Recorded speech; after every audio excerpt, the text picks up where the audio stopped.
पर बातचीत करने के लिए आइग्रेन से राहुल चौहान हैं। खबर यह आ रही है कि सैफ्टा के तहत ड्यूटी फ्री खाने के तेल का इंपोर्ट जो हो रहा है खाने के तेल का अब नेपाल के जरिए हो रहा है, क्योंकि भारत सरकार ने इंपोर्ट ड्यूटी को बढ़ा दिया है और 20% की बढ़ोतरी हुई। और अगर इफेक्टिव ड्यूटी देखें तो 22% के आसपास की ये बढ़ोतरी हुई। बड़ी बढ़ोतरी के बाद अब इंपोर्टर्स ने नया रास्ता ढूंढ लिया है, वो है नेपाल का। अब बताइए इसके लूप हॉल्स क्या है, कैसे इंपोर्टर्स ये जो सरकार के जो एग्रीमेंट है उसका फायदा उठा रहे हैं और सरकार को क्या यहां पर देखने की जरूरत है। राहुल जी नमस्कार यशमोहन जी, नमस्कार thank you for calling me on the show.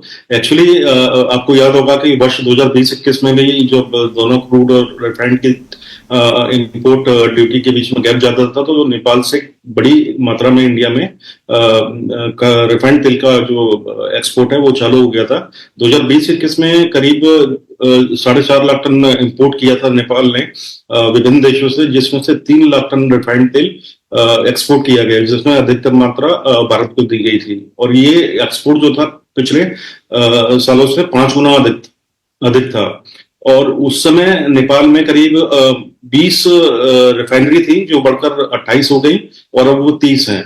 और नेपाल में जो इंपोर्ट ड्यूटी है वो 10% है। क्रूड पाम ऑयल जो भी खाद्य तेल है उन पर 10% इंपोर्ट ड्यूटी लगता है, जिसपे 13% वैट लगता है।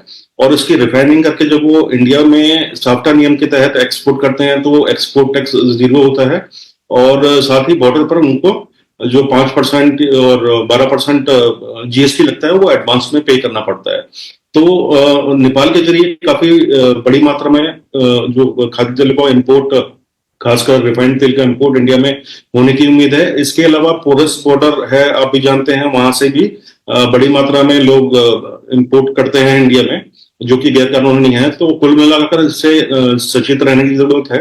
और लास्ट जब ये 2020-21 में इशू उठा था तो सी ने और आईबीपीए ने सरकार से बार बार रिक्वेस्ट की थी कि आप जो सर्टिफिकेट ऑफ ओरिजिन नेपाल में जो दिया जा रहा है उसकी आप जांच करवाएं। भारत सरकार ने भी नेपाल सरकार को बोला था उसकी जांच के लिए। तो ये काफी बड़ा इश्यू बना था उस टाइम पर। उसके बाद में जब इंपोर्ट ड्यूटी घटाई तो फिर ये जो मामला था वो ढीला पड़ गया। ओके, तो ये खबर इस तरह से आप समझे कि एक उत्पादक देश नहीं होने के बाद भी नेपाल के जरिए यहां पर इंपोर्ट किया जा रहा है और नेपाली कारोबारियों के नाम पर भारत के इंपोर्टर भी दूसरे देशों का माल नेपाल के रूट से मंगवा रहे हैं। और जो एग्रीमेंट के तहत ये है कि वो देश उत्पादक देश होना चाहिए, लेकिन यहाँ पे उत्पादन नहीं होने के बाद भी ड्यूटी फ्री इंपोर्ट का यहाँ पर फायदा लिया जा रहा है। अब एक खबर आप राहुल जी ये बताइए कि पाम पर एक्सपोर्ट ड्यूटी इंडोनेशिया के घटाने की बातचीत हो रही है। आपको लग रहा है कि इंडोनेशिया घटाएगा पाम पे एक्सपोर्ट ड्यूटी?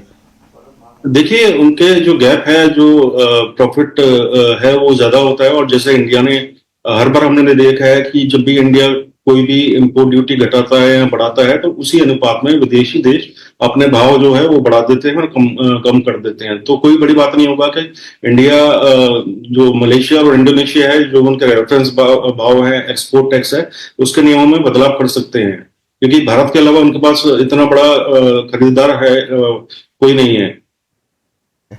शुक्रिया राहुल जी आपका। कुणाल जी, प्रथमेश जी और